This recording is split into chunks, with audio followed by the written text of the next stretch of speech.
time for you to read the instructions and questions, and you will have a chance to check your work. All the recordings will be played once only.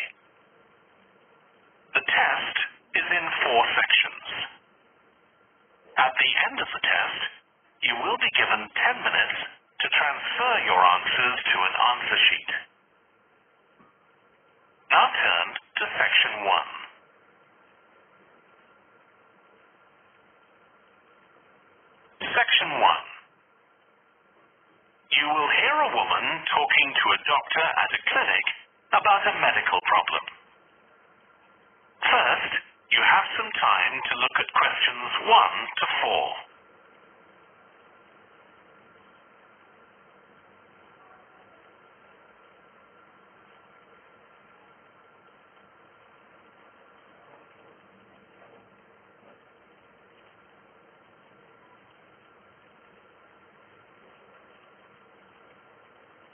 You will see that there is an example that has been done for you.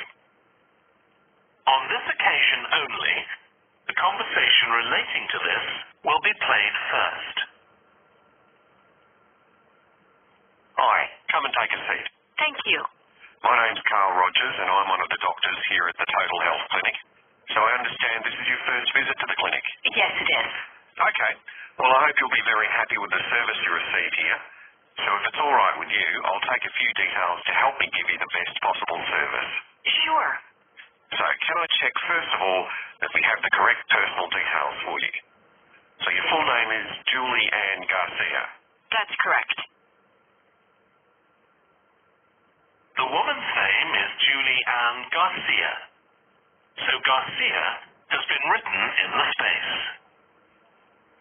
Now we shall begin. You should answer the questions as you listen, because you will not hear the recording a second time. Listen carefully and answer questions 1 to 4. Hi, come and take a seat. Thank you. My name's Carl Rogers and I'm one of the doctors here at the Total Health Clinic. So I understand this is your first visit to the clinic? Yes, it is. Okay.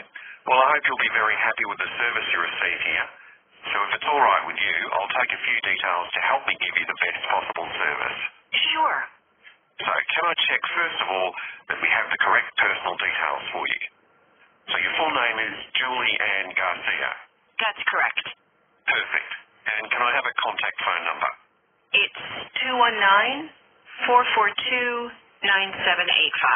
Okay, and then can I just check that we have the correct date of birth? October 10th, 1992. Oh, I actually have 1991. I'll just correct that now. Right, so that's all good. Now I just need a few more personal details. Do you have an occupation, either full-time or part-time? Yes, I work full-time in Esterhazy's, you know, the restaurant chain. I started off as a waitress there a few years ago, and I'm a manager now. Oh, I know them. Yeah, they're down on 114th Street, aren't they? That's right. Yeah, I've been there a few times. I just love their salads. That's good to hear. Right, so one more thing I need to know before we talk about why you're here, Julie, and that's the name of your insurance company. It's Collie Life Insurance. That's CAWLEY. Excellent. Thank you so much. Before you hear the rest of the conversation, you have some time to look at questions 5 to 10.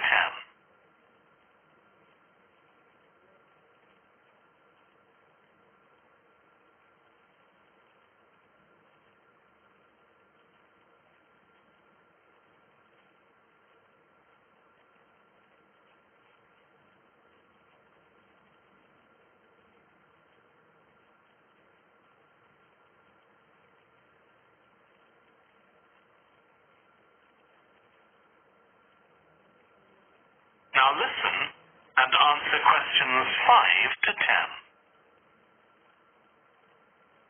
Now, Julie, let's look at how we can help you. So tell me a little about what brought you here today.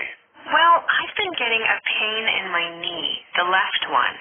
Not very serious at first, but it's gotten worse, so I thought I ought to see someone about it. That's certainly the right decision. So how long have you been aware of this pain?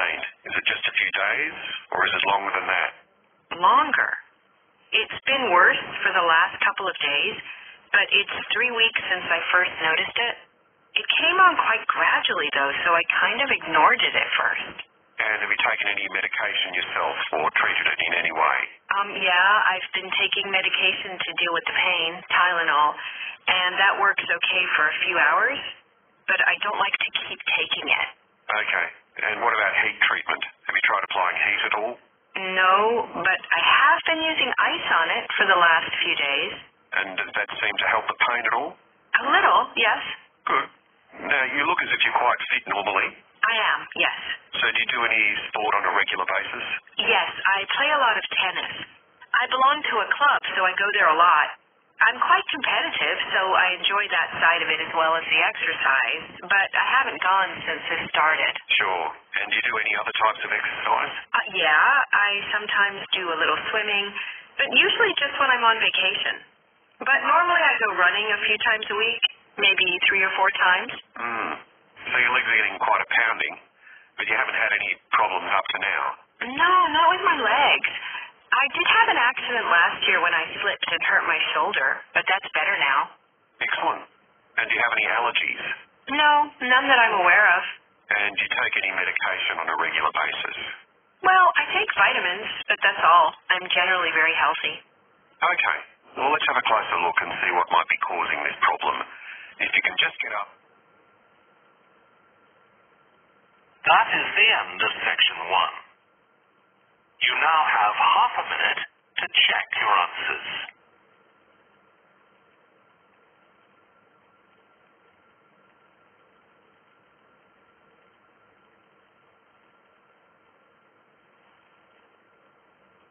Section 2. You will hear a guide talking to a group of tourists who are about to visit an English castle. First, you have some time to look at questions 11 to 15.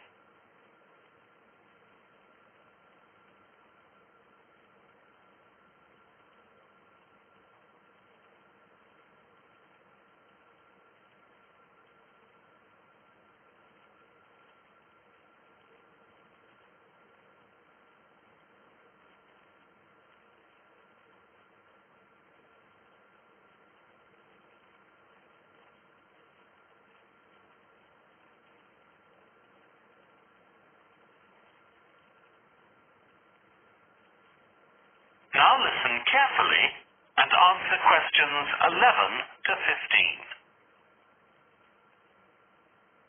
We'll be arriving at Branley Castle in about 5 minutes.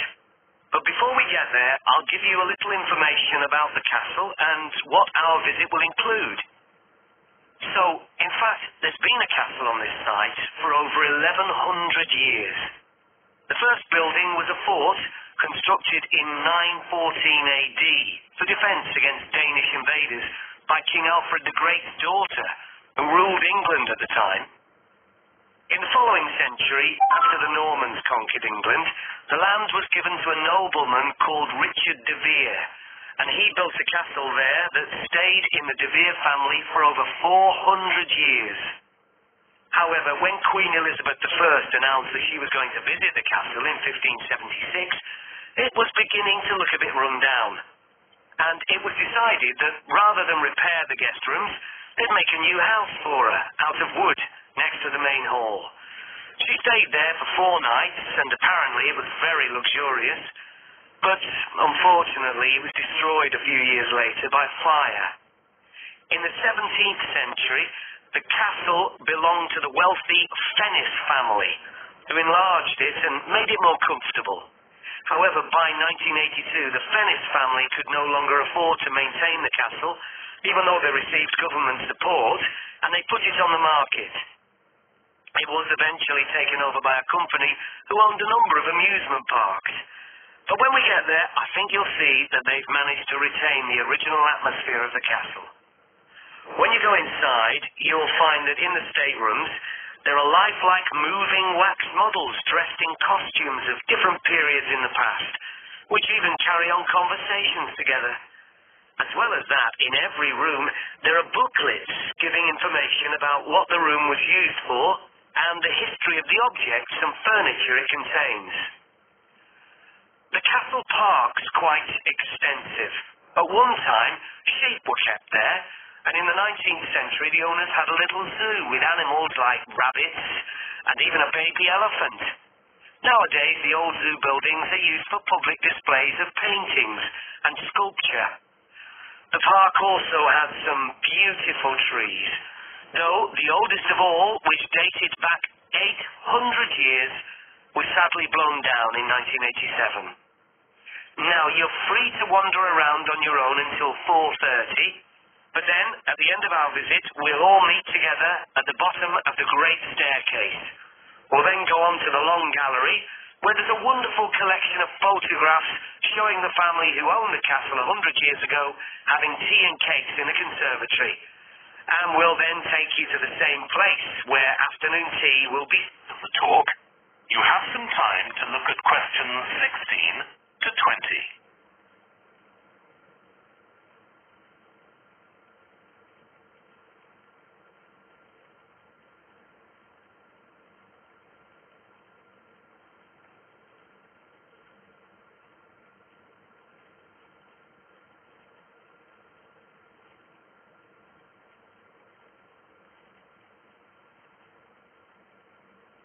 Now listen and answer questions 16 to 20.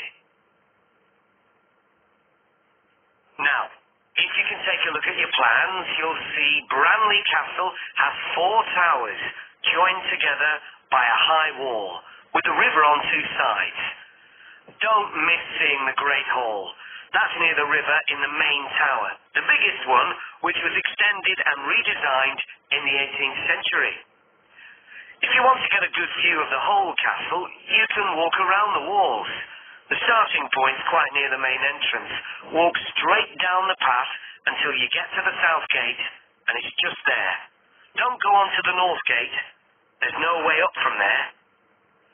There'll shortly be a show in which you can see archers displaying their skill with a bow and arrow. The quickest way to get there is to take the first left after the main entrance and follow the path past the bridge. Then you'll see it in front of you at the end. If you like animals, there's also a display of hunting birds, falcons and eagles and so on. If you go from the main entrance in the direction of the south gate, but turn right before you get there instead of going through it, you'll see it on your right, past the first tower. At 3 p.m, there's a short performance of traditional dancing on the outdoor stage. That's right at the other side of the castle from the entrance and over the bridge. It's about 10 minutes walk or so. And finally, the shop. It's actually inside one of the towers, but the way in is from the outside. Just take the first left after the main entrance, go down the path, and take the first right. It's got some lovely gifts and souvenirs. Right, so we're just arriving. That is the end of section 2. You now have half a minute to check your answers.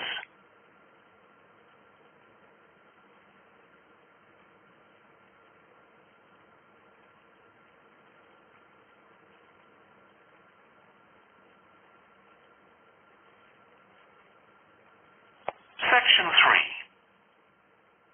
You will hear 2 environmental science students called Rosie and Martin discussing their presentation on an extinct animal called the woolly mammoth with their tutor.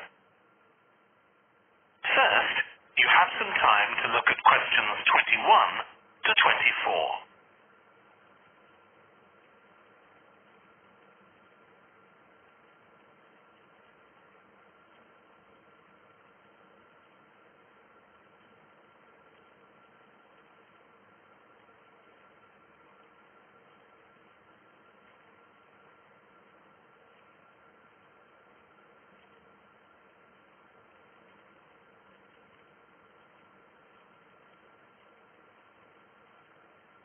Now listen carefully and answer questions 21 to 24.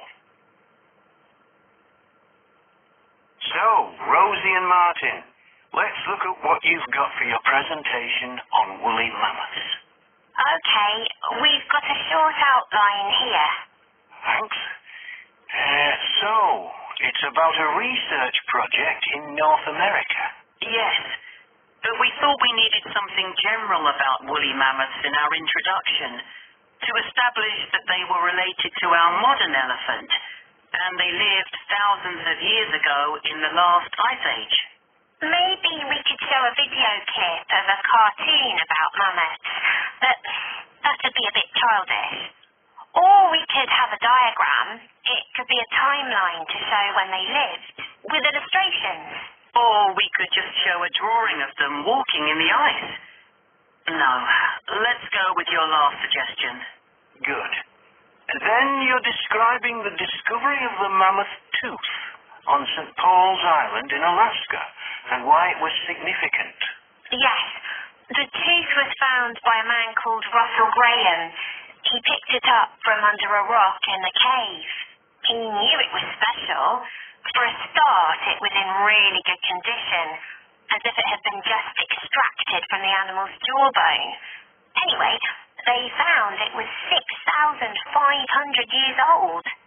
So why was that significant? Well, the mammoth bones previously found on the North American mainland were much less recent than that, so this was really amazing. Then we're making an animated diagram to show the geography of the area in prehistoric times. So, originally, St. Paul's Island wasn't an island.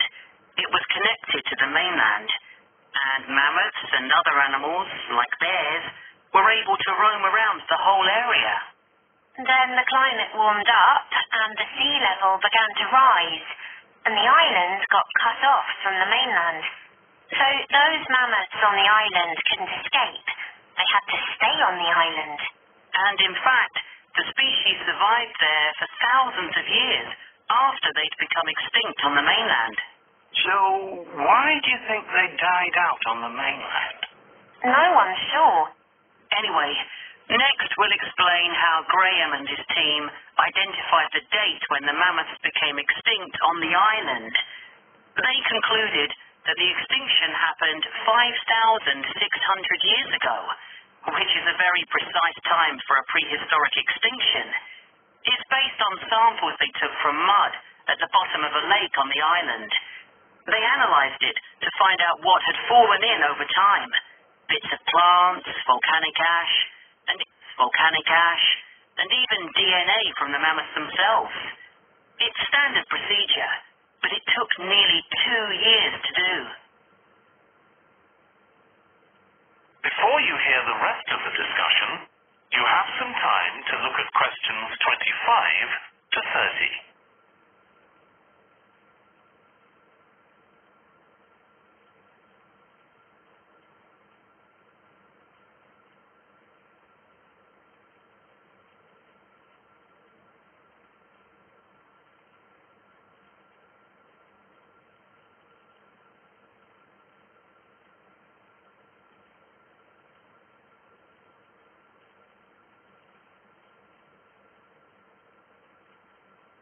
Now listen and answer questions 25 to 30.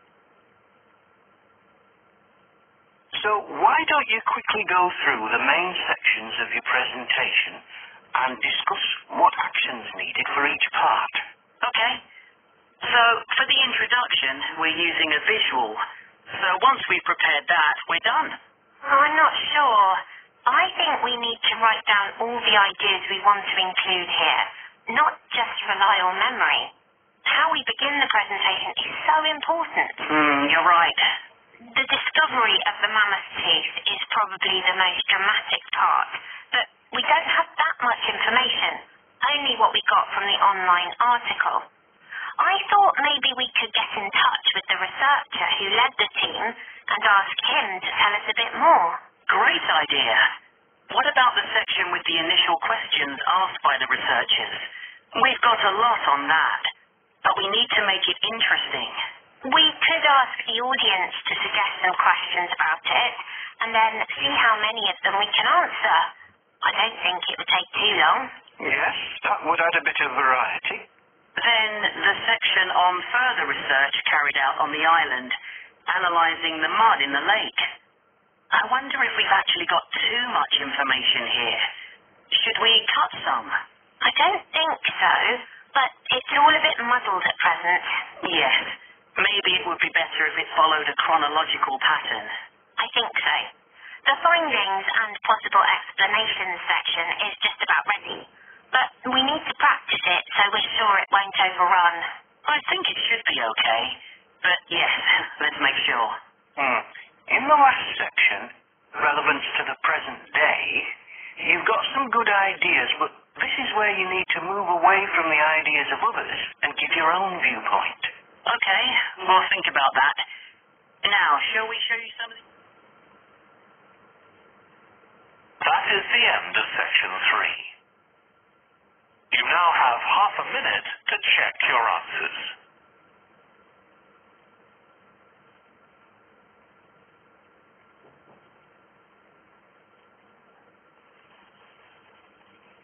Section 4. You will hear a lecture about the history of weather forecasting.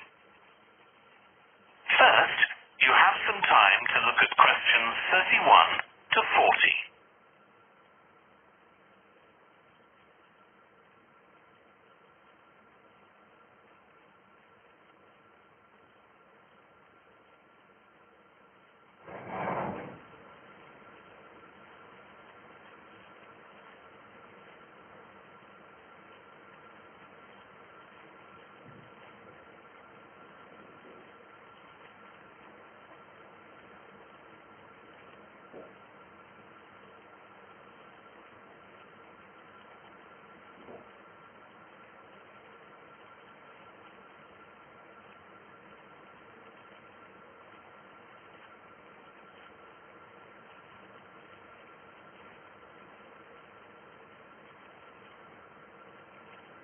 Now listen carefully and answer questions 31 to 40. In this series of lectures about the history of weather forecasting, I'll start by examining its early history.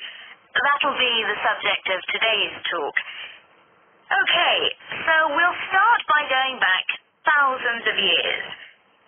Most ancient cultures had weather gods, and weather catastrophes, such as floods, played an important role in many creation myths. Generally, weather was attributed to the whims of the gods, as the wide range of weather gods in various cultures shows. For instance, there's the Egyptian sun god Ra, and Thor, the Norse god of thunder and lightning. Many ancient civilizations developed rites such as dances in order to make the weather gods look kindly on them. But the weather was of daily importance. Observing the skies and drawing the correct conclusions from these observations was really important. In fact, their survival depended on it. It isn't known when people first started to observe the skies, but at around 650 BC, the Babylonians produced the first short-range weather forecasts, based on their observations of clouds and other phenomena. The Chinese also recognized weather patterns, and by 300 BC, astronomers had developed a calendar which divided the year into 24 festivals, each associated with a different weather phenomenon. The ancient Greeks were the first to develop a more scientific approach to explaining the weather. The work of the philosopher and scientist Aristotle in the 4th century BC is especially noteworthy, as his ideas held sway for nearly 2,000 years. In 340 BC, he wrote a book in which he attempted to account for the formation of rain, clouds, wind, and storms. He also described celestial phenomena such as halos, that is, bright circles of light around the sun, the moon, and bright stars, and comets. Many of his observations were surprisingly accurate. For example, he believed that heat could cause water to evaporate, but he also jumped to quite a few wrong conclusions, such as that winds are breathed out by the earth. Errors like this were rectified from the Renaissance onwards.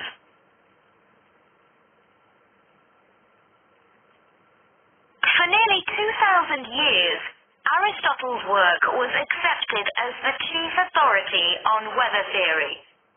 Alongside this, though, in the Middle Ages, weather observations were passed on in the form of proverbs, such as red sky at night, shepherd's delight, red sky in the morning, shepherd's warning. Many of these are based on very good observations and are accurate, as contemporary meteorologists have discovered. For centuries, any attempt to forecast the weather could only be based on personal observations. But in the 15th century, scientists began to see the need for instruments. Until then, the only ones available were weather vanes to determine the wind direction and early versions of rain gauges. One of the first, invented in the 15th century, was a hygrometer, which measured humidity. This was one of many inventions that contributed to the development of weather forecasting. In 1592, the Italian scientist and inventor Galileo developed the world's first thermometer. His student Torricelli later invented the barometer, which allowed people to measure atmospheric pressure.